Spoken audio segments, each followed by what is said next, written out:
इरफान जी हमेशा ही कुछ न कुछ लनपन बोल करके और निकल जाते हैं।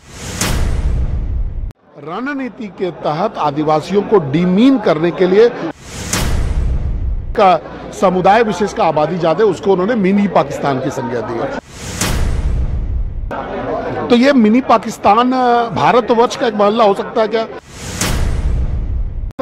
राष्ट्र विरोधी है वो, जनता जवाब देगी।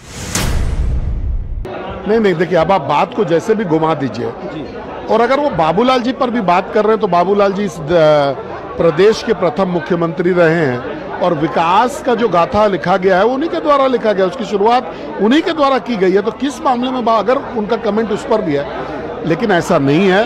मैं आपको एक और घटना का याद दिलाऊं, कल एक और वीडियो भी वायरल है कल उनके लिए, जिसमें उन्होंने जाम ताड़ा के किसी मोहल्ले में जहां की एक समुदाय विशेष का आबादी ज्यादा उसको उन्होंने मिनी पाकिस्तान की संज्ञा दी है। तो ये मिनी पाकिस्तान भारतवर्ष का एक मोहल्ला हो सकता है क्या? तो ये राष्ट्र विरोधी लोग हैं, केवल फूहड़ राजनीति करते हैं और कांग्रेस का बैकअप इनके साथ है। इन्होंने सोचिए समझे रणनीति के तहत आदिवासियों को डिमीन करने के लिए, उनके भावनाओं को नीचा पर कोई व्यक्ति अगर किसी बात को बोलता है, अगर उनका कहना था कि बाबूलाल जी को उन्होंने बोला तो उनका बाबूलाल जी के नाम से स्पष्ट बोला। कांग्रेस की विधायक अनूप सिंह ने कहा कि इसे स्पंज कर देने की जरूरत है। नहीं, स्पंज आप मुंह से दिल की भावना को आप कैसे स्पंज कर देंगे? मुंह से बोले हुए बात को आप स्पंज कर सकते हैं, लेकिन जब बात दिल के भावना से बोली गई हो, और इरफान जी हमेशा ही कुछ न कुछ लनपन बोल करके और निकल जाते। इस बार राष्ट्र विरोधी है वो, जनता जवाब देगी। पिछले दिनों ही पार्टी में वापसी हुई, क्या फिर पार्टी से वापस करने से कुछ फायदा है? नहीं, पार्टी से उनको निकालना चाहिए। अगर जरा भी कांग्रेस को सम्मान है तो उनको निकालना चाहिए पार्टी से। आपने सुना, ये थे मनीष जायसवाल बीजेपी के विधायक, जिन्होंने साफ तौर पर कहा कि किस तरह से जो इरफान अंसारी हैं वो कहीं न कहीं राष्ट्र विरोधी बातें कर रहे हैं। आप देखें, बीजेपी के जो दो विधायक हैं, चतरा के जो मामला है वो परियोजना शिवपुर से कठपुतलिया में गैर मजरूह खास भूमि का मुआवजा भुगतान में अविलंब करने। Complete solution institute for bright future IIT JEE NEET की तैयारी के लिए फाउंडेशन प्रोग्राम, क्लास 8 से 12 तक की तैयारी, NTSC, Olympiads, KVPY and board exams. Tension नहीं लो, CSI आओ।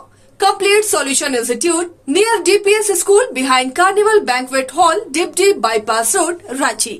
एमिटी यूनिवर्सिटी का पटना और रांची कैंपस पिछले कई सालों से लगातार शिक्षा के क्षेत्र में अनमैच्ड एक्सीलेंस प्रदान कर रही है। यूनिवर्सिटी रिसर्च एंड इनोवेशन की कल्चर को बढ़ावा देती है। यही कारण है कि यहाँ के शिक्षकों और छात्रों ने मिलकर अब तक 700 से ज्यादा रिसर्च पेपर और 30 से ज्यादा पेटेंट फाइल किए हैं।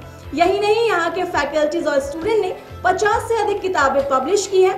यूनिवर्सिटी के दोनों ही कैंपस में स्टूडेंट को कॉर्पोरेट प्लेसमेंट प्रोसेस को क्रैक करने के लिए ट्रेनिंग दी जाती है, और इसलिए एमिटी यूनिवर्सिटी अपनी स्थापना से ही देश विदेश के कई जानी मानी मल्टीनेशनल कंपनीज जैसे Amazon, Accenture, JP Morgan, JPT, TCS, Wipro, ITC, federal bank, Hindustan Unilever जैसे 180 रेप्यूटेड कंपनीज के लिए रिक्रूटमेंट की प्रेफर्ड चॉइस बन गई है। यही वजह है कि आयुष कुमार को JPT कंपनी लिमिटेड में 24 लाख, जान निसार अख्तर को Amazon से 30 लाख और देव नरूला को ह्यूमन होल्डिंग कंपनी लिमिटेड में 44.5 लाख का पैकेज मिला।